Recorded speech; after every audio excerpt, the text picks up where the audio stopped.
Le président de la République, Idriss Déby Itno, qui n'a pas réagi depuis la dernière tentative de déstabilisation des institutions de la République, rompt avec le silence.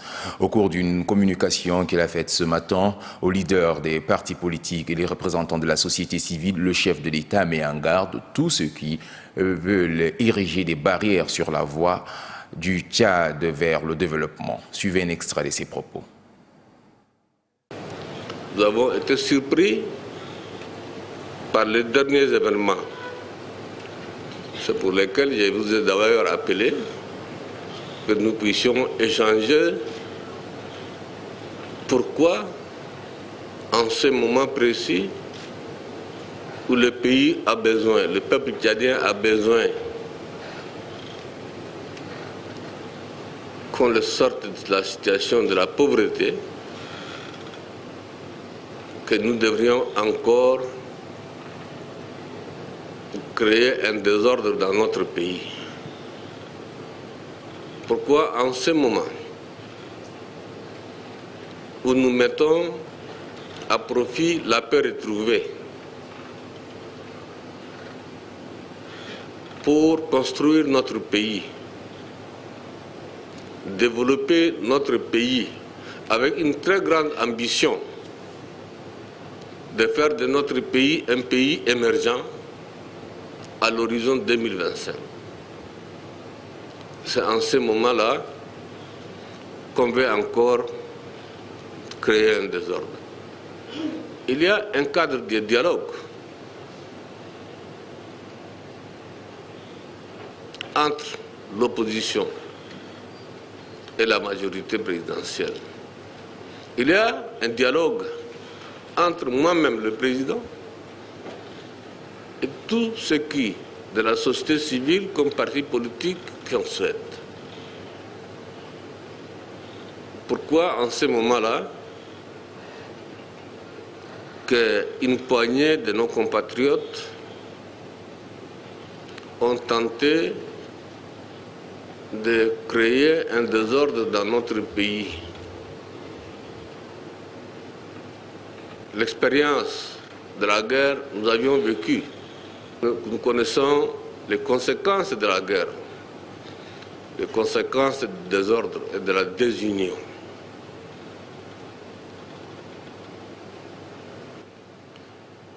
Certains parlent d'un coup d'État. D'autres parlent d'une conspiration. Un coup d'État, on le fait avec des armes et par l'armée. Dans ma perception, c'est ce que j'ai regardé depuis mon retour du nord du pays.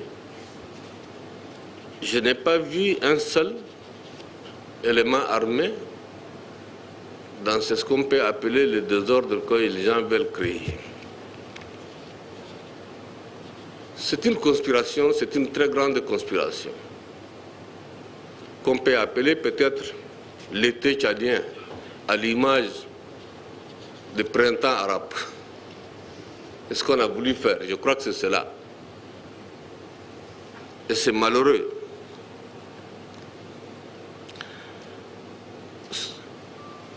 C'est malheureux puisque l'action de ces poignées de compatriotes nous a amené encore, et malheureusement, à un drame avec mort d'hommes. Dans un contexte comme celui-ci, le chef de l'État aurait souhaité une forte réaction de la société civile et des partis politiques pour condamner cette conspiration étouffée dans l'œuf. Suivez. Sous d'autres cieux, ou d'autres démocraties, la classe politique dans sa totalité et la société civile dans sa globalité, acteurs politiques et sociaux, doivent être tous unanimes pour condamner cet acte ignoble et saluer par voie de conséquence l'action de nos forces de défense et de sécurité qui ont permis à notre peuple d'éviter une remise en cause de la paix et de la stabilité chèrement acquise. Et partant, celle des acquis démocratiques. Nous avons payé très cher ces acquis démocratiques. Nous devrions être jaloux. Mais je n'ai pas senti une seule réaction par rapport à la classe politique et à la société civile.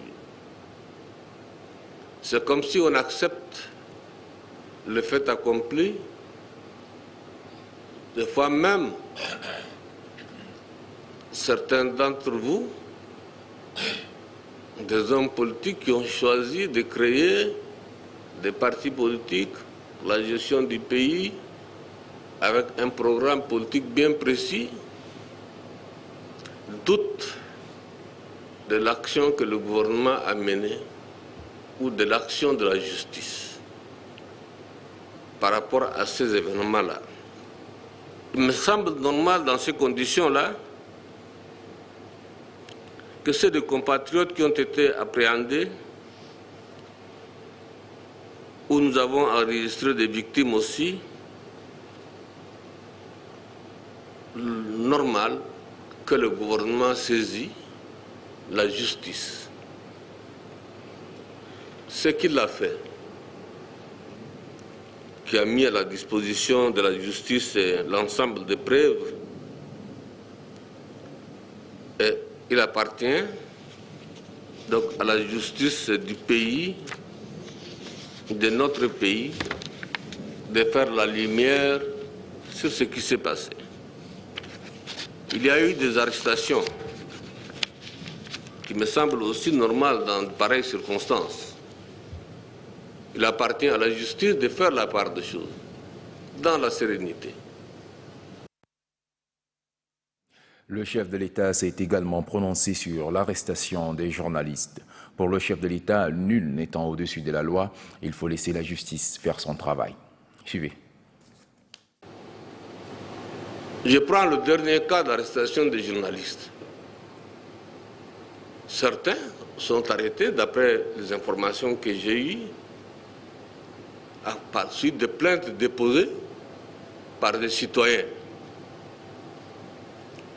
D'autres sont arrêtés par la justice, puisque eux aussi, ils ont contribué de leur manière à mettre en mal la quiétude, la paix retrouvée.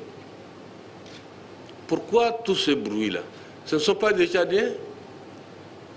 Ils sont au-dessus de la loi? Non. Être journaliste ne veut pas dire qu'on est au-dessus de la loi.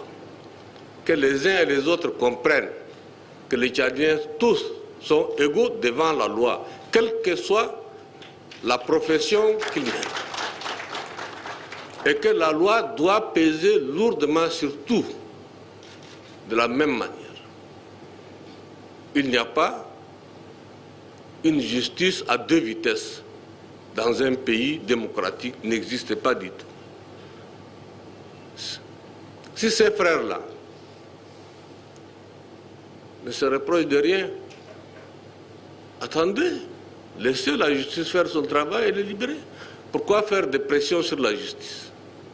D'un côté, vous dites que le président Déby intervient dans le cours de la gestion des affaires judiciaires.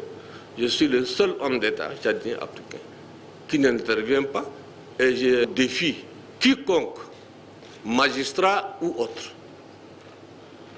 ou même ministre. Mais je me suis abstenu pour la simple raison que le pouvoir judiciaire est une institution crédible comme le pouvoir législatif et l'exécutif. Il appartient à ces hommes et à ces femmes qui gèrent là de gérer cette institution en leur âme et conscience.